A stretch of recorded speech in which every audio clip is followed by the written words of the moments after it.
Tread softly, for we are treading on the dreams of a sensitive society of outcasts here in Thiruvananthapuram. But if you are searching where else you can find this level of happiness among the disabled, your search will be long and hard.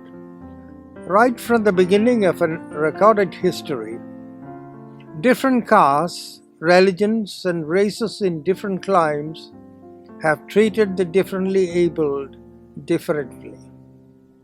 The story of this complex struggle of the disabled begins in Greece, the cradle of all civilizations. Now a bit of statistics. The website of the Department of Social Justice, Kerala, lists 33 government centers for the protection of marginalized citizens, aged, physically disabled, or mentally challenged, all across the state. This includes vocational training centers for the differently able.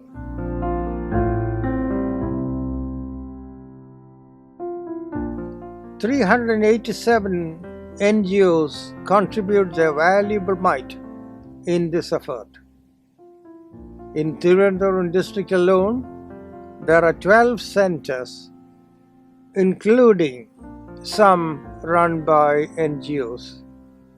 As per the 2015 census, there are 130,798 differently able below the age of 19 in our state. 21,533 among them are intellectually challenged, and 8,697 of them have speech and language disability. 6,838 have learning disability.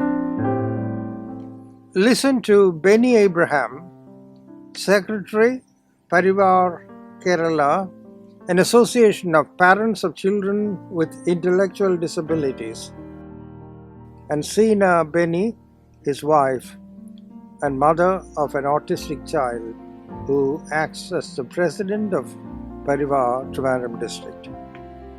Parivar Kerala എന്ന് പറഞ്ഞാൽ national പരിവാറിൻ്റെ ഭാഗമായി സംസ്ഥാന ഘടകമാണ്. MR, autism, cerebral palsy, multiple disability ഇതോട് ചേർന്നുള്ള കുട്ടികളുടെ അവകാശങ്ങൾക്ക് വേണ്ടി പ്രവർത്തിക്കുകയും രക്ഷകർത്താക്കളെ ബോധവൽക്കരിക്കുകയും എന്നുള്ളതാണ് സംഘടനയുടെ ലക്ഷ്യം. കേരളത്തിലെ 14 ജില്ലയിലും ഗ്രാമപഞ്ചായത്ത് തലം വരെയും ഈ സംഘടനയുടെ പ്രവർത്തനങ്ങൾ നടക്കുന്നുണ്ട്.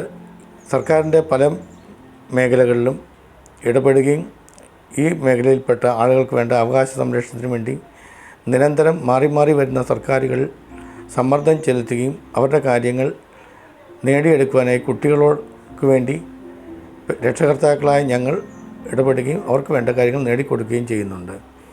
മുൻകാലങ്ങളിൽ ബെഡ് റിഡനായി കിടന്നിരുന്ന ആളുകൾ കൊടുത്തിരുന്ന ആശ്വാസകിരൺ, ഇവരുടെ വിദ്യാഭ്യാസത്തിന് ലഭിക്കേണ്ടിയിരുന്ന ആനുകൂല്യം 28,500 രൂപ വരെ മുടക്കം കൂടാതെ എല്ലാ കുട്ടികൾക്കും ലഭിക്കത്തക്ക രീതിയിൽ അത് മാൻഡേറ്ററിയായി സർക്കാർ സംരക്ഷിച്ചു വരുന്നു.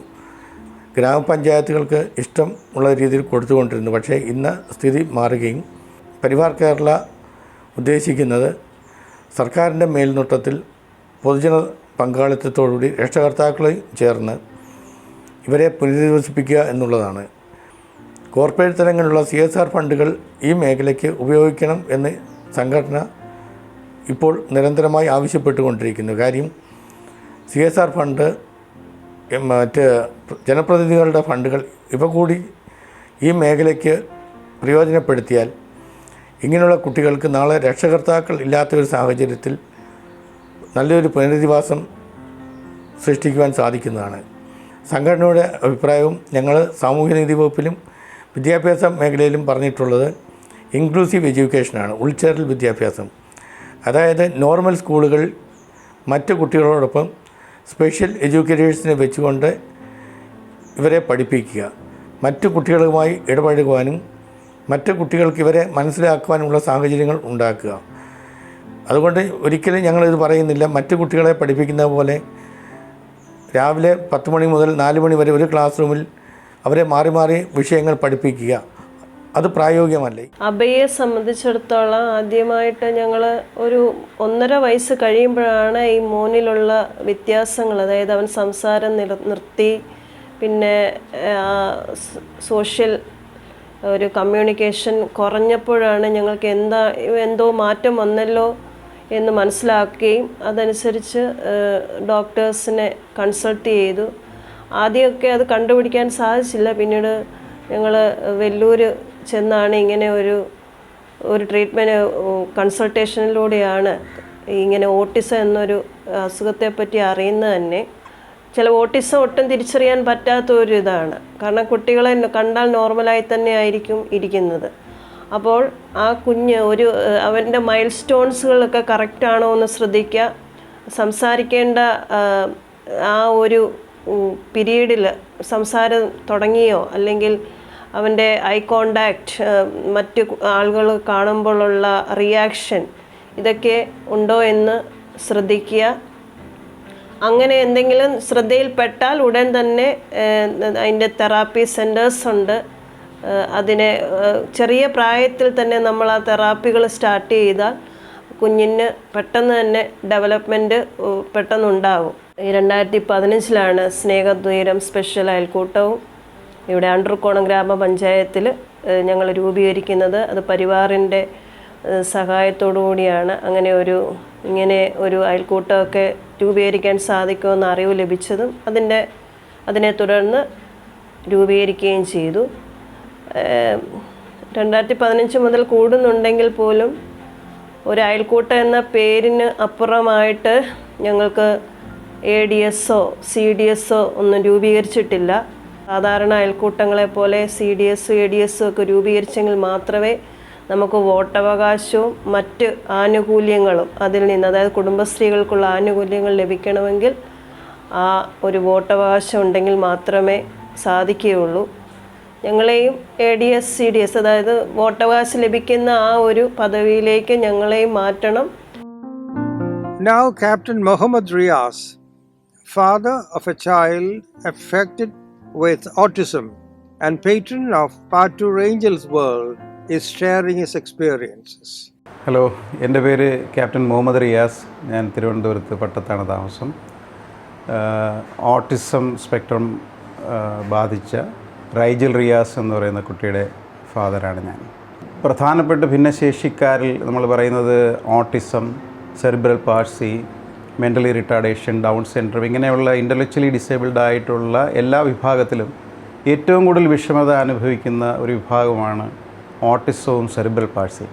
ഓട്ടിസം എന്ന് പറയുന്ന കുട്ടികളെ കൺട്രോൾ ചെയ്യുന്നതിനും അവരുടെ ബിഹേവിയറെയൊക്കെ ട്രെയിൻ ചെയ്ത് കൊണ്ടുവരുന്നതിനും ഇപ്പോഴും നമ്മുടെ രാജ്യത്തോ അല്ലെങ്കിൽ മൊത്തത്തിൽ ലോകത്ത് തന്നെ വളരെ നല്ലൊരു ട്രെയിനിങ് ഉണ്ട് എന്നുള്ളൊരു അഭിപ്രായക്കാരനല്ല ഞാൻ. ഇപ്പോൾ എൻ്റെ മകൻ ഒരു 14-15 വയസ്സ് വരെ ഈ സാധാരണ സ്കൂളുകളിൽ പഠിക്കുകയും ഇവിടുത്തെ ഗവൺമെൻറ്റിൻ്റെയും മറ്റുമുള്ള ട്രെയിനിങ് സെൻറ്ററുകളിൽ പോയി അവരുടെ തെറാപ്പികളും സ്പീച്ച് തെറാപ്പികളും ഓക്യുപ്പേഷണൽ തെറാപ്പികളും എല്ലാം ചെയ്തിട്ടുണ്ട്. പക്ഷെ അന്നൊക്കെ നമ്മളെ വളരെ പ്രതീക്ഷയോടുകൂടിയാണ് നമ്മൾ കണ്ടിരുന്നത്. ഇവരൊക്കെ വളരെ കുറച്ചുകൂടെ കഴിയുമ്പോഴൊക്കെ സാധാരണ ജീവിതം നയിക്കും എന്നുള്ളൊരു പ്രതീക്ഷയൊക്കെ ഉണ്ടായിരുന്നു. പക്ഷേ ഒരു 15 വയസ്സൊക്കെ ആയപ്പോൾ, ഇവരുടെ ഈ അഡോളസൻസ് സമയമായപ്പോൾ ഇതുവരെ ചെയ്ത എല്ലാ ട്രെയിനിങ്ങും നമുക്ക് ഒരു ഉപയോഗം ഉണ്ടായിട്ടില്ല എന്നുള്ള രീതിയിലുള്ള ഒരു പ്രതികരണം അല്ലെങ്കിൽ ഒരു സ്വഭാവവിശേഷമാണ് ഈ കുട്ടികളിൽ നമുക്ക് കണ്ടുവരുന്നത്. എൻ്റെ മകൻ വളരെ കുഞ്ഞായിരുന്ന സമയത്ത് ഞാനൊക്കെ ഇത് പുറത്ത് പറയാനായിട്ടുള്ള ഒരു മടിയുണ്ടായിരുന്നു. അതായത് മറ്റുള്ളവരൊക്കെ അറിഞ്ഞു കഴിഞ്ഞാൽ അയ്യോ എൻ്റെ കുട്ടി ഇങ്ങനത്തെ കുട്ടിയാണ് എന്നുള്ള ഒരു തോന്നൽ, ഒരു ഷെയിമായിട്ട് കരുതിയിരുന്നൊരു സമയമുണ്ടായിരുന്നു. അന്നൊക്കെ ഞാനും ഭാര്യയൊക്കെ വളരെയധികം മാനസിക ദുഃഖങ്ങളൊക്കെ അനുഭവിച്ച സമയമാണ്. പിന്നീടാണ് ഞങ്ങൾ സ്വയം മനസ്സിലാക്കി ഇതൊക്കെ ഇതിൻ്റെ ഒരു ഭാഗമാണെന്നും അങ്ങനെയാണ് പിന്നെ ആ കുട്ടികളുമായിട്ട് ഞങ്ങൾ മറ്റുള്ളവരുമായിട്ട് ഇടപഴകാനൊക്കെയുള്ള ഒരു രീതിയിലേക്ക് വരാൻ കഴിഞ്ഞത്. ഇപ്പോൾ ഈ 15 വയസ്സ് കഴിഞ്ഞ കുട്ടികളുടെ ഒരു കൂട്ടായ്മ, രക്ഷാകർത്താക്കളുടെ ഒരു കൂട്ടായ്മ രൂപീകരിക്കാൻ ഞാനും കുറച്ച് ഇതുപോലെയുള്ള കുറേ രക്ഷാകർത്താക്കളും കൂടി ചേർന്ന് ഏഞ്ചൽസ് വേൾഡ് എന്ന പേരിൽ പാറ്റൂർ, ട്രിവാൻഡ്രത്ത് പാറ്റൂരിലൊരു സ്ഥാപനം ഞങ്ങൾ തുടങ്ങിയിട്ടുണ്ട്. ഈ സ്ഥാപനത്തിൽ ഞങ്ങൾ ഈ കൺവെൻഷണൽ മെത്തേഡ് ഓഫ് ട്രെയിനിങ് അങ്ങ് മതിയാക്കിയതിന് ശേഷം ഈ കുട്ടികൾക്ക് ഒരു പുതിയ ഒരു ട്രെയിനിങ് മെത്തേഡ് അല്ലെങ്കിൽ അവരുടെ ഒരു പുനരധിവാസത്തെക്കുറിച്ച് ഞങ്ങൾ ചിന്തിച്ചതിന് ശേഷം അപ്പോൾ അവർക്ക് ഓരോരുത്തർക്കും അവർക്ക് ഇഷ്ടമുള്ള കാര്യങ്ങൾ ചെയ്യാനുള്ള അവസരങ്ങൾ, അല്ലെങ്കിൽ സ്വിമ്മിങ്ങിന് കൊണ്ടുപോവുക, കളിക്കാൻ കൊണ്ടുപോവുക, ചിലർക്ക് യാത്ര ചെയ്യാൻ വളരെ ഇഷ്ടമാണ്. അങ്ങനെ ചെയ്തു കഴിഞ്ഞപ്പം വളരെ വളരെ വളരെ വലിയ വ്യത്യാസങ്ങൾ ഇവരിൽ വന്നു തുടങ്ങി. അപ്പോൾ പേരൻസിനും വളരെ സന്തോഷമായി, കാരണം അവരുടെ ബിഹേവിയറിൽ ഒരുപാട് ചേഞ്ചസ് വന്നു. ഈ കുട്ടികളെല്ലാം കൂടെ ഒന്നിച്ചിരുത്തിയിട്ട് ഒരു കുഞ്ഞ് സബ്ജക്റ്റ് എടുത്തിട്ട് അവരെല്ലാവർക്കും സംസാരിക്കണം എന്നുള്ള ഒരു ഫീലിംഗ് നമ്മളുണ്ടാക്കിയിട്ട് എല്ലാവരും കൂടെ ഒന്നിച്ച് വളഞ്ഞിരുന്നിട്ട് ഒരു ഗ്രൂപ്പ് തെറാപ്പി ആയിട്ട് ചെയ്യാൻ ഞങ്ങൾ ശ്രമിച്ചു നോക്കി. അപ്പോൾ അതിന് വളരെ വളരെ വലിയ ഒരു റെസ്പോൺസ് നമുക്ക് കിട്ടിയിട്ടുണ്ട്. ഞങ്ങൾ ഈ ഏഞ്ചൽസ് വേൾഡിൻ്റെ രണ്ടാമത്തെ പ്രൊജക്റ്റായ കമ്മ്യൂണിറ്റി ലിവിങ് പ്രൊജക്റ്റ് തുടങ്ങിയിട്ടുണ്ട്. അപ്പോൾ ഇതിൽ ഞങ്ങൾ 10 പേരൻസ്, 10 കുട്ടികൾ, ഞങ്ങൾ 10 ഫ്ലാറ്റ് ഒരു സ്ഥലത്ത് തിരുവനന്തപുരത്ത് തന്നെ മണ്ണന്തല കേന്ദ്രീകരിച്ച് മേടിച്ചിട്ട് അവിടെ അവരുടെ സ്കൂളും ഞങ്ങളുടെ എല്ലാവരും കൂടി ഒന്നിച്ച് താമസിച്ച് അവരുടെ എല്ലാ ഫെസിലിറ്റീസും, അവർക്ക് വേണ്ട എല്ലാ ഫെസിലിറ്റീസും കൊടുക്കാനുള്ള ഒരു സംരംഭം തുടങ്ങി വെച്ചിട്ടുണ്ട്. കൊച്ചു കൊച്ചു കൂട്ടായ്മകൾ വരുന്നതായിരിക്കും നല്ലതെന്നാണ് എൻ്റെ പക്ഷം. Listen to the views of Manikandan Nair, President, Pattur Angels World. Angeles world ഒരു ചാരിറ്റബിൾ ട്രസ്റ്റിന്റെ കീഴിൽ 2 വർഷമായി പ്രവർത്തിക്കുന്ന ഒരു സ്ഥാപനമാണ് ഏഞ്ചൽസ് വേൾഡ് സെക്കൻഡ് ഹോം. ഇവിടെ 15 വയസ്സിന് മുകളിലുള്ള ആൺകുട്ടികളെ മാത്രമാണ് ഇപ്പോൾ ഒരു അഡ്മിഷൻ നൽകിയിട്ടുള്ളത്. കാരണം ഈ 15 വയസ്സ് അല്ലെങ്കിൽ 17 വയസ്സ് വരെ സാധാരണ റെഗുലർ സ്കൂളുകളിൽ ഈ കുട്ടികളെ അയക്കാൻ പറ്റും. എന്നാൽ അത് കഴിയുമ്പോൾ ഇവരെ നമ്മുടെ ആ കുട്ടികളുടെ രീതി അനുസരിച്ച് നോക്കുന്ന സ്ഥാപനങ്ങളുടെ എണ്ണം വളരെ കുറവാണ്.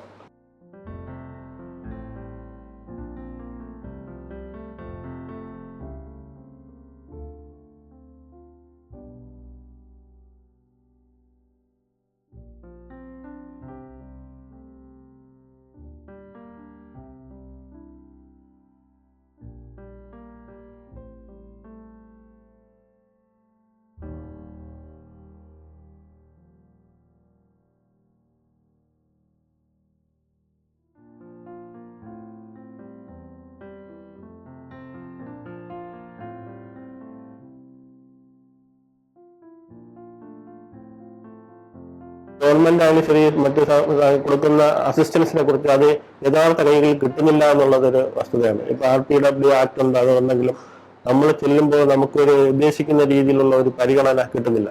ഉദാഹരണത്തിന് ഇപ്പൊ ഇതിന്റെ ബെനിഫിറ്റ്, ഇപ്പൊ സംവരണം പറയുന്ന കാര്യങ്ങളായാലും അധ്യാപന ജോലിയുടെ കാര്യം പറയുന്നെങ്കിലും അത് പോകുന്ന ഏറ്റവും അർഹതയില്ലാത്തവർ, വളരെ മൈൻഡായിട്ടുള്ള എന്തെങ്കിലും പ്രോബ്ലം ഉള്ള കുട്ടികൾ, അവരുടെ സർട്ടിഫിക്കറ്റ് അവർക്കാണ് ആനുകൂല്യം മുഴുവൻ പോകുന്നത്. Now pay attention to Vijay Krishnan, President of Shraddha Charitable Society, Thiruvananthapuram. എൻ്റെ ഒരു മകളുണ്ട്. അതുപോലെ ഈ സൊസൈറ്റിയുടെ മെമ്പേഴ്സ് എല്ലാം പാരൻസ് തന്നെയാണ്. സ്പെഷ്യൽ പാരൻസിൻ്റെ ഒരു അസോസിയേഷനാണിത്. കഴിഞ്ഞ 10 വർഷമായിട്ട് ഞങ്ങൾ തിരുവനന്തപുരം ഫോർട്ട് കേന്ദ്രമാക്കി പ്രവർത്തിക്കുന്നു. സാമൂഹ്യ നീതി വകുപ്പിൻ്റെ കൂടെ സഹായത്തോടെ 2014 മുതൽ ഞങ്ങളിവിടെ ഈ വിഭാഗം കുട്ടികൾക്കായിട്ട് ഒരു പരിശീലന കേന്ദ്രം നടത്തി വരുന്നുണ്ട്. കമ്പ്യൂട്ടർ ബേസ്ഡ് ആയിട്ട് അക്കാഡമിക്സിനെ സപ്പോർട്ട് ചെയ്യുന്ന വിധത്തിൽ കമ്പ്യൂട്ടർ ബേസ്ഡ് ആയിട്ടുള്ള ട്രെയിനിങ്ങും ബാക്കി വൊക്കേഷണൽ ക്രാഫ്റ്റ്, ആർട്ട്, സ്പോർട്സ് അങ്ങനെയുള്ള കാര്യങ്ങളിലാണ് ഞങ്ങൾ ട്രെയിനിങ് കൊടുത്തുകൊണ്ടിരിക്കുന്നത്. സ്പീച്ച് തെറാപ്പിസ്റ്റ് അല്ലെങ്കിൽ ഓക്യുപ്പേഷണൽ ബിഹേവിയർ തെറാപ്പിസ്റ്റ് ഇങ്ങനെയുള്ളവരുടെ അഭാവം അവർ ആവശ്യത്തിന് ഇല്ലാത്തതുകൊണ്ട് ഉള്ളവർ തന്നെ അമിതമായിട്ടുള്ള സാലറിക്ക് മാത്രമേ പ്രവർത്തിക്കുള്ളൂ. അപ്പോൾ അങ്ങനെയൊക്കെ വരുമ്പോൾ നമുക്ക് അവരുടെ സേവനം കിട്ടാത്തത് കൊണ്ട് ഇവരുടെ പരിശീലനത്തിലൊക്കെ നമുക്ക് ഒരുപാട് പുറകോട്ട് നിൽക്കും നമ്മുടെ ഈ കുട്ടികൾ. ഈ പാട്ട് പാടുക അല്ലെങ്കിൽ പല കാര്യങ്ങളും ചെയ്യുന്ന കുട്ടികൾക്ക് ചെവിയിൽ നമ്മളത് ഒന്ന് കേൾക്കാൻ പറ്റുന്ന വിധത്തിൽ ഒരു ഓഡിയോ സപ്പോർട്ട് കൊടുത്തു കഴിഞ്ഞാൽ അവർക്ക് കുറേയും കൂടെ കാര്യങ്ങൾ ചെയ്യാൻ പറ്റും. പ്രോംപ്റ്റിങ് ഇവരെ എല്ലാ പ്രവർത്തനങ്ങളും, ഇപ്പോൾ തൊഴിലായാലും ക്രാഫ്റ്റായാലും അതുപോലെ പാട്ട് പാടാനായാലും എന്ത് കാര്യം, അങ്ങനെ ഒരു സപ്പോർട്ട് കിട്ടിക്കഴിഞ്ഞാൽ കുറേ കുട്ടികൾക്ക് വളരെയധികം കാര്യങ്ങൾ ചെയ്യാൻ പറ്റും. ഇപ്പോൾ ഇവിടെ 78 പേരാണ് രജിസ്റ്റർ ചെയ്തിട്ടുള്ളത്. ആവറേജ് അറ്റൻഡൻസ് എന്ന് പറഞ്ഞാൽ ഒരു 40-50 ഉണ്ടാവും. നമ്മൾ ശ്രദ്ധ ചാരിറ്റബിൾ സൊസൈറ്റി എയിം ചെയ്യുന്നത് ഒരു റെസിഡൻഷ്യൽ, കാരണം ഞങ്ങൾക്കെല്ലാം ഈ സ്പെഷ്യൽ പാരൻസിനെ സംബന്ധിച്ചിട്ടുള്ള ആവലാതി എന്ന് പറയുന്നത് അതാണ്. നമുക്ക് ശേഷം എന്നുള്ളതിനേക്കാളും നമ്മൾ കുറച്ചും കൂടെ നമ്മളെ പേടിപ്പെടുത്തുന്ന ഒരു കാര്യം, നമ്മളിപ്പോൾ കിടപ്പിലായി പോയാൽ നമ്മുടെ മക്കളുടെ അവസ്ഥ കണ്ടുകൊണ്ട് നമുക്ക് ജീവിക്കേണ്ട ഒരു കാര്യമൊക്കെ ഉണ്ട്. അവരുടെ വീട്ടിൽ താമസിക്കുമ്പോഴുള്ളൊരു അന്തരീക്ഷവും ഒപ്പം ഇത്തരം കാര്യങ്ങളും കൂടെ ഉള്ളുന്ന ഒരു വില്ലേജ് പോലത്തെ ഒരു സാധനമാണ് നമ്മുടെ മനസ്സിലുള്ളത്. അതായത് ഈ പറഞ്ഞ പോലെ സാമ്പത്തികമായിട്ടുള്ള പ്രശ്നങ്ങൾ അവിടെ ഉണ്ട്. ഈ ഇൻ്റലക്ച്വൽ ഡിസബിലിറ്റിയുടെ കൂടെ ഹിയറിംഗ് ഇമ്പയർഡ് ആയിട്ടുള്ളവരുണ്ട്, വിഷ്വൽ ഇമ്പയർഡ് ഉണ്ട്, ഫിസിക്കൽ ഡിസബിലിറ്റീസ് ഉള്ളവരുണ്ട്, മൾട്ടിപ്പിൾ ആയിട്ടുള്ളവരുണ്ട്. Autism, MR, Down syndrome, CP, ADHD. സ്വയം പര്യാപ്തത എന്ന് പറയുമ്പോൾ ഇതിൽ നേരത്തെ പറഞ്ഞ മാർജിനലായിട്ടുള്ള ഒരു ആളുകൾക്ക് അങ്ങനെ, അത് ബോർഡർ ലൈനിൽ നിൽക്കുന്നവർക്ക് അങ്ങനെ പറ്റുള്ളൂ. ബാക്കി എല്ലാവരെ സംബന്ധിച്ചും അവർക്ക് ചെയ്യാനുള്ള എബിലിറ്റി നമുക്ക് ക്രിയേറ്റ് ചെയ്യാൻ പറ്റും. പക്ഷേ അതൊന്ന് പ്രോംപ്റ്റിങ്, ഇടയ്ക്കിടയ്ക്കൊന്ന് ചില ഓർമ്മപ്പെടുത്തലുകൾ അല്ലെങ്കിൽ ഒന്ന് തട്ടി കൊടുക്കുക. ഇപ്പം നമ്മളെ ഈ കുട്ടികൾക്കും നോർമൽ സ്കൂളിൽ കൂടെ വന്നിട്ട് അവരെ ഈ പരീക്ഷയെല്ലാം എഴുതിക്ക് ഒരു സ്ക്രൈബ് ആരെങ്കിലും ആയിരിക്കും അവർക്ക് ആ പരീക്ഷ എഴുതുന്നത്. അത് കഴിഞ്ഞിട്ട് ഇവർക്ക് SSLC +2ൻ്റെയൊക്കെ സർട്ടിഫിക്കറ്റ് കിട്ടും. ഈ സർട്ടിഫിക്കറ്റ് ഉണ്ടെന്നല്ലാതെ ഇവരൊന്നും ആകുന്നില്ല. അതിനകത്ത് ഒരു 10% അതിൽ താഴെയോ ആളുകൾ മാത്രം ഒരു പക്ഷേ എഴുതാനും വായിക്കാനും ഒക്കെ പഠിക്കുന്നു. ബാക്കി കുട്ടികൾ ആ ഒരു 10, 18, 20 വയസ്സ് വരെ ഉള്ള അവരുടെ ലൈഫ് എന്ന് പറയുന്നത് അത് നമുക്ക് ട്രെയിൻ ചെയ്യിക്കാൻ പറ്റുന്ന ഒരു സമയം ശരിക്കും വേസ്റ്റായി പോവുകയാണ്. ഇപ്പോൾ BRC, URC, ഓട്ടിസം സെൻ്ററുകളൊക്കെ വന്നു. അതിനകത്ത് ഒത്തിരി മാറ്റങ്ങൾ ഇപ്പോൾ വന്നിട്ടുണ്ട്. ഒരു ഏജ് കഴിഞ്ഞിട്ട് ഇത്തരം സ്ഥാപനങ്ങളിലോട്ട് വരുമ്പോൾ നമുക്ക് മാറ്റിയെടുക്കാൻ പറ്റുന്നതിന് പരിമിതികളുണ്ട്. മീനിങ് ഫുൾ ലൈഫിലോട്ട് എന്ന് പറയുമ്പോൾ നമുക്ക് ഒരു വരുമാനദായകൻ ആകുക എന്നുള്ളതും പിന്നെ ഒരു ഫാമിലി ലൈഫൊക്കെ ഇപ്പോഴും അത് പലരും പരീക്ഷിക്കുന്നുണ്ട്. പക്ഷേ എത്രത്തോളം വിജയിക്കുന്നു നമുക്ക് അത്തരം കാര്യങ്ങളോട്ട് പറയാൻ പറ്റില്ല. എല്ലാം നമ്മൾ ഗ്രൂപ്പായിട്ട് തന്നെയാണ് ചെയ്യിപ്പിക്കുന്നത്. പിന്നെ ചില കുട്ടികൾക്ക് മാത്രം അങ്ങനെ ഇൻഡിവിജ്വലായിട്ട് ചില കാര്യങ്ങൾ, ഇപ്പോൾ പേപ്പർ ബാഗ് ഉണ്ടാക്കാൻ താല്പര്യമുള്ള ഒരാളുണ്ടാവും. അപ്പോൾ അവർ പേപ്പർ ബാഗ് ഉണ്ടാവും. പക്ഷേ എല്ലാവരും ഒന്നിച്ചിരുന്ന് തന്നെയായിരിക്കും ചെയ്യുന്നത്. എൻ്റെയൊക്കെ ചെറുപ്രായത്തിൽ കുറച്ച് ബുദ്ധി കുറവുള്ള സ്കൂളിൽ പിയൂണായിട്ടും അമ്പലങ്ങളിൽ ചെറിയ പണിക്കൊക്കെ അങ്ങനെ കണ്ടിട്ടുണ്ട്. പക്ഷേ അവരെല്ലാം കല്ലെറിയുകയോ അടിക്കുകയോ കളിയാക്കുകയോ അല്ലെങ്കിൽ സാമ്പത്തികമായിട്ട് അവരെ പറ്റിക്കുകയോ അങ്ങനെയൊക്കെ ഉള്ളൊരു കാലം ഉണ്ടായി. ഇപ്പോൾ അതൊക്കെ ഒരുപാട് മാറിയിട്ടുണ്ടെങ്കിലും ഇന്നും പൂർണ്ണമായിട്ട് നമുക്ക് ധൈര്യമായിട്ട് ഒരു കുട്ടി അങ്ങനെ വിടാൻ പറ്റുമോ എന്ന് ചോദിച്ചാൽ ഇപ്പോഴും ബുദ്ധിമുട്ടുള്ള ചില ഫോറിൻ കൺട്രീസിലൊക്കെ നിർബന്ധമായിട്ടും കോളേജിൽ നിന്നും അതുപോലെ തന്നെ ഗവൺമെൻറ് പ്രൈവറ്റ് സെക്ടർ ആളുകൾക്കെല്ലാം കമ്പൽസറി ആയിട്ട് ഇത്തരം സ്ഥാപനങ്ങളിൽ സർവീസ് കമ്പൽസറി ആക്കിയിട്ടുണ്ട്. അപ്പോൾ അത്തരത്തിലുള്ള എന്തെങ്കിലും ഒരു സ്കീം കൊണ്ടുവന്നു കഴിഞ്ഞാൽ കുറേയും കൂടെ, ഇപ്പോൾ അതിൽ നമ്മളെ രാജ്യത്തൊക്കെ ആക്കി കഴിഞ്ഞാൽ ഇങ്ങനെ വന്നിട്ട് ജസ്റ്റ് ഒന്ന് വന്നിട്ട് പോവുകയുള്ളൂ. അപ്പോൾ കാര്യക്ഷമമായിട്ട് അത് ഇംപ്ലിമെൻറ്റ് ചെയ്യാൻ പറ്റിയാൽ, എന്നാലും ഒരു 100 പേരെ ആക്കുമ്പോൾ 10 പേരെങ്കിലും നമ്മളെ കുട്ടികളെക്കുറിച്ച് മനസ്സിലാക്കാനുള്ളൊരു സാഹചര്യം ഉണ്ടാവും. ഇപ്പോൾ ഇവിടെ നമ്മൾ സർവീസായിട്ട് ആളുകൾ വന്ന് വോളണ്ടറി സർവീസ് എന്ന് പറഞ്ഞ് വന്നാലും അവർക്കും ഇപ്പോൾ വന്നു പോകുന്നതിനുള്ളൊരു ചിലവ് തന്നെയുണ്ട്. പിന്നെ അവരുടെ മറ്റ് കാര്യങ്ങളെല്ലാം മാറ്റി വെച്ചിട്ട് വരണം. അപ്പോൾ അങ്ങനെയൊക്കെ അത് കോമ്പൻസേറ്റ് ചെയ്യാനെങ്കിലും നമ്മൾ എന്തെങ്കിലും കൊടുത്താൽ മാത്രമേ അവർക്ക് സന്തോഷമായിട്ട് വന്നിട്ട് പോകാൻ പറ്റുള്ളൂ. എല്ലാവരും ഫിനാൻഷ്യലി വെൽ ഓഫ് അല്ലല്ലോ. ഈ വരുന്ന എല്ലാവരും 18 വയസ്സ് കഴിഞ്ഞവർക്ക് 18 വയസ്സ് മുതൽ 35 വയസ്സ് വരെ ഉൾക്കൊള്ളിച്ചുകൊണ്ട് നമ്മൾ ക്ഷമത എന്ന് പറഞ്ഞിട്ടൊരു സ്പെഷ്യൽ യൂണിറ്റ് ഉണ്ടാക്കുന്നത്. Listen to Mrs. Sujima, Headmistress Karunya Bhatt School, Pothankot, shares her experiences. ഞാൻ ഇതിലേക്ക് വരാൻ കാരണം എനിക്ക് 2 കുട്ടികൾ, ഒരു മോനും മോളും ഉണ്ടായിരുന്നു. അവർക്ക് ഇതുപോലെ കണ്ടിന്യൂസ് ആയിട്ട് ഫിറ്റ്സ് വരുമായിരുന്നു. ഇങ്ങനെ ട്രീറ്റ്മെൻറ്റ് ഇങ്ങനെ നടന്നുകൊണ്ടിരിക്കെ ഇടയ്ക്ക് ഇങ്ങനെ നമ്മുടെ വാർഡിൽ തന്നെ, എൻ്റെ കുട്ടികളിങ്ങനെ ആയതുകൊണ്ടായിരിക്കണം എൻ്റെ വാർഡിൽ തന്നെ ഇങ്ങനെ ഒരു സ്ഥാപനം തുടങ്ങാൻ കാരണമായി. അപ്പോൾ അവിടുത്തെ സാഹചര്യം കുട്ടികളുടെ കുറച്ചുകൂടെ മെച്ചപ്പെട്ട ഒരു രീതിയിലേക്ക് കൊണ്ടുവരാൻ എനിക്ക് കഴിയുമെന്ന് അന്നത്തെ പഞ്ചായത്ത് പ്രസിഡൻറ്റ് സുലോചന ചേച്ചി, അവർക്കും ഒരു കുഞ്ഞുണ്ടായിരുന്നു. അത് കാരണമാണ് ഇങ്ങനെ ഒരു സ്ഥാപനം വന്നത്. ഒരു പാരൻ്റ് ആയതുകൊണ്ട് എനിക്കത് മുന്നോട്ട് കൊണ്ടുപോകാൻ കഴിയുമെന്നും പറഞ്ഞുകൊണ്ട് അന്ന് പ്രസിഡൻ്റെ നിർബന്ധത്തിൽ ഞാനവിടെ ടീച്ചറായിട്ട് കയറുകയായിരുന്നു. തുടർന്ന് എൻ്റെ കുട്ടികൾ 2005-ലും 2011-ലുമായിട്ട് മോനും മോളും മരണപ്പെട്ടു. പാരൻറ്റിൻ്റെ ജീവിതവും കുട്ടിയുടെ ജീവിതവും ഒരു വീടിനകത്ത് തന്നെ കഴിഞ്ഞുകൂടേണ്ടുന്ന പല സാഹചര്യങ്ങളും എനിക്ക് മനസ്സിലാക്കാൻ കഴിഞ്ഞു. ഞാനിങ്ങനെ സർവേക്കൊക്കെ പോയപ്പോൾ അപ്പോൾ അവരോടൊക്കെ ഞാൻ പറഞ്ഞു, നിങ്ങൾ നോക്കുന്നത് പോലെ ഞാൻ നോക്കിക്കോളാം എന്ന് പറഞ്ഞിട്ട് കുട്ടികളെയൊക്കെ എനിക്ക് സ്കൂളിലേക്ക് എത്തിക്കാൻ കഴിഞ്ഞു. 98-ലാണ് ഈ സ്ഥാപനം തുടങ്ങിയത്. 2004 ആയപ്പോഴത്തേക്ക് ആണ് പിന്നെ ഒരു ചെറിയ റൂമിലായിരുന്നു പഞ്ചായത്ത് ഓഫീസിനടുത്ത് ഈ സ്ഥാപനം തുടങ്ങിയത്. 2019-ലാണ് ഇവിടെ ഇപ്പോൾ ഈ കാണുന്ന 25 സെൻറ്റ് സ്ഥലവും പിന്നെ ജില്ലാ പഞ്ചായത്ത് അന്ന് മെമ്പറായിരുന്ന രാധാദേവിയുടെ ഇതിൽ 1 കോടി രൂപ ഈ ബിൽഡിങ്ങിനായിട്ട് തന്നത്. 18 വയസ്സ് കഴിഞ്ഞ കുട്ടികൾ വരുമ്പോഴത്തേക്ക് എങ്ങനെ അവരുടെ ഉപജീവനോപാധി മെച്ചപ്പെടുത്തുക എന്നുള്ളതായിരുന്നു പിന്നെ ഞങ്ങളുടെ പിന്നെ തുടർന്ന് ഞങ്ങൾ ഫിസിയോതെറാപ്പി, സ്പീച്ച് തെറാപ്പി ബഡ് സ്ഥാപനങ്ങളിൽ ഞങ്ങൾക്കിവിടെ നൽകാൻ കഴിയുന്നുണ്ട്. ഡാൻസ് തെറാപ്പി, പിന്നെ 18 വയസ്സ് കഴിഞ്ഞ് വരുന്ന കുട്ടികളെ അല്ലെങ്കിൽ അതിന് മുന്നേയുള്ള കുട്ടികളെ തന്നെ ഞങ്ങൾ ഓരോ ആക്ടിവിറ്റീസ് കൊടുക്കും. പാട്ടാണെങ്കിൽ അങ്ങനെ, ഡാൻസ് ആണെങ്കിൽ അങ്ങനെ, അങ്ങനെയൊക്കെ കൊടുക്കുമ്പോൾ അതിലുള്ള ടാലൻറ്റ് ഞങ്ങൾക്ക് മനസ്സിലാക്കാൻ കഴിയുകയും തുടർന്നവർക്ക് കൂടുതൽ പ്രാക്ടീസ് കൊടുത്ത് ഇപ്പോൾ ഞങ്ങളുടെ സ്കൂളിൽ തന്നെ പ്രൊഫഷണലായിട്ട് ഒരു ഗ്രൂപ്പിൽ ഗവൺമെൻറ് തലത്തിലൊക്കെ പെർഫോം ചെയ്യുന്ന ഒരു 12ഓളം കുട്ടികളുണ്ട്. അതിലൂടെ അവർക്കൊരു ഇൻകം കിട്ടുന്നുണ്ട്. ഇപ്പോൾ ഞങ്ങൾ ചെയ്യുന്ന ട്രെയിനിങ് എന്ന് പറയുന്നത് notepad, office file, paper pen, പിന്നെ ജെൽ ക്യാൻഡിൽ, ഇത് വളരെ വ്യാപകമായിട്ട് ഞങ്ങൾ ഇവിടെ നിന്ന് സെയിൽ ചെയ്യുന്നുണ്ട്. അതായത് തൊഴിൽ ചെയ്യാൻ വില്ലിങ് ആയ പാരൻറ്റിനെ ഉൾപ്പെടുത്തി ഞങ്ങളൊരു 2 യൂണിറ്റ് ഉണ്ടാക്കി. 5 വെച്ചിട്ടുള്ള പാരൻറ്റ് യൂണിറ്റ് ഉണ്ടാക്കി. അത് കരുണ ME യൂണിറ്റ് എന്ന രീതിയിൽ വളരെ നല്ല രീതിയിൽ അത് പോകുന്നുണ്ട്. ഈ പാരൻറ്റും കുട്ടിയും കൂടി തമ്മിലുള്ള ഒരു തൊഴിൽ യൂണിറ്റ് താഴെയുണ്ട്. അവർ പ്രോഡക്റ്റുകൾ ഉണ്ടാക്കുന്നു, പാരൻറ്റും കുട്ടിയും കൂടി ഉണ്ടാക്കുന്നു, അത് സെയിൽ ചെയ്യുന്നു. അവരുടെ തന്നെ ഒരു അക്കൗണ്ട് ഓപ്പൺ ചെയ്തിട്ടുണ്ട്. അവരുടെ അക്കൗണ്ടിലേക്ക് ഇൻകം വരുന്നുണ്ട്. അതിൻ്റെ ഒരു ലാഭം എടുത്തിട്ട് പാരൻറ്റിന് ഞങ്ങൾ മന്ത്ലി ഒരു സാലറി പോലെ കൊടുക്കുന്നുണ്ട്. കളക്ടർ ജെറോം സാർ ഇത് കണ്ടിട്ട് ഞങ്ങളെ വിളിക്കുകയും അദ്ദേഹം സ്കൂൾ വിസിറ്റ് ചെയ്തിട്ടാണ് പിന്നെ അപ്പോൾ ഞങ്ങളുടെ പാരൻറ്റിനായിട്ട് തിരുവനന്തപുരം ജില്ലയിൽ തന്നെ ആദ്യമായിട്ടൊരു കിയോസ്ക് ഇവിടെ സ്കൂളിൻ്റെ ഫ്രണ്ടിൽ വെച്ചിട്ടുണ്ട്. പാരൻസ് വന്ന് അത് ഓപ്പൺ ചെയ്യുന്നുണ്ട്. അവിടെ നല്ല സെയിൽ നടക്കുന്നുണ്ട്. അപ്പോൾ ഇത്തരം പ്രവർത്തനങ്ങൾ നല്ല രീതിയിൽ നടക്കുന്നത് കൊണ്ട് ആണ് ഞങ്ങളുടെ സ്ഥാപനത്തെ ജില്ലയിൽ തന്നെ ഏറ്റവും നല്ല ബഡ് സ്കൂളായിട്ട് അംഗീകരിക്കുകയും 2019 തദ്ദേശ സ്വയംഭരണ വകുപ്പിൻ്റെ ആദരവും എനിക്ക് ലഭിക്കുകയുണ്ടായി. കുട്ടികളുടെ ആനുകൂല്യങ്ങൾ എന്ന് പറഞ്ഞാൽ അവർക്ക് സ്കോളർഷിപ്പ് കിട്ടുന്നുണ്ട്. 28,500 രൂപയാണ് അവർക്ക് ഒരു വർഷം കിട്ടുന്ന സ്കോളർഷിപ്പ്. അതിൽ 1,500 അവരുടെ യൂണിഫോം, 1000 അവരുടെ ഉല്ലാസയാത്ര, പിന്നെ 2000 പഠനോപകരണങ്ങൾ വാങ്ങൽ, അതിന് 2000 രൂപയുണ്ട്. പിന്നെ 12,000 രൂപ, 1000 രൂപ വെച്ച് അവർക്ക് 12,000 രൂപ അവരുടെ സ്കോളർഷിപ്പായിട്ട് അവർക്ക് കൊടുക്കാം. പിന്നെ 12,000 രൂപ അവർക്ക് ട്രാവൽ അലവൻസ്, സ്കൂളിൽ വരണമെങ്കിൽ അങ്ങനെയാണ് 28,500 അവർക്ക് പോകുന്നത്. പിന്നെ ആശ്വാസകിരണുണ്ട്. കുട്ടിയെ നോക്കുന്ന പാരൻറ്റിന് മാസം 600 രൂപ വെച്ചിട്ട് കൊടുക്കുന്നുണ്ട്. പിന്നെ കുട്ടിക്ക് 1,600 പെൻഷൻ കിട്ടുന്നുണ്ട്. പിന്നെ വരുന്ന നിരാമയ കുട്ടിയുടെ ഇൻഷുറൻസ് ആണ്. അത് എല്ലാ കുട്ടികൾക്കും തന്നെ നമ്മൾ എടുത്തു കൊടുത്തിട്ടുണ്ട്.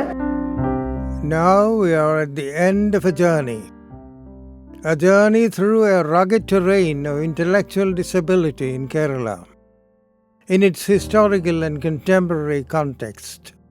Kerala, often heralded as God's own country, is a testimony of a society with equality and inclusivity for its integral values. Rather than sympathy or compassion, individuals with intellectual disability deserve our genuine love and acceptance. The hallmark of greatness of individuals, family, society, of a nation lies in the manner in which the disabled, marginalized, and less fortunate are treated. It's imperative that we listen to their voices and accept their unique contributions, reaffirming them that we value their inherent worth. Let's remember that our progress is measured by our commitment to inclusivity and respect for all individuals, regardless of their capabilities or lack of them. By building up a more inclusive society, we not only uplift those with intellectual disabilities, but also enrich our own lives, whereby the fabric of our society is seamlessly attractive.